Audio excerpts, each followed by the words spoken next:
We have the narrator Raven explaining that this is the boat's first time on the water and the youngest member of the family's first time going clamming. Bringing history to life through illustrations. We're just kind of like using our imagination, like using our experience going out to these locations and like seeing what we saw and making our imagery based on that. Valen Onstein is one of 3 Indigenous artists working with the Homalco First Nation in Campbell River to create a graphic novel about traditional knowledge and stories, all based off recordings by the elders in the early 90s, which were then produced into podcasts. To help enhance their experience, the artists visited the First Nation back in November. That's how my process has been, is very much like trying to make a love letter to what I got to learn and be involved in and what the elders talked about in their youth. The heroes in these stories canoe across the water to gather food and climb giant mountains to hunt.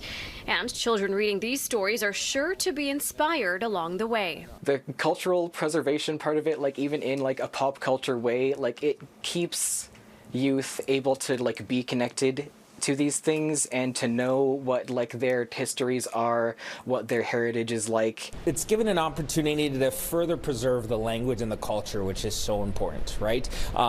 And, you know, for youth, you know, they're constantly evolving on how they gather their news, their information, and how they learn about our traditions. And for Onstein, being able to give back to his community is the most meaningful part. I have memories of being, you know, the young Indigenous kid and like seeing Native people in comics for the first time in my life. That really honestly blew my mind. It must be such a good feeling. It's a really good feeling, yeah. Safeeya Pirani, Global News.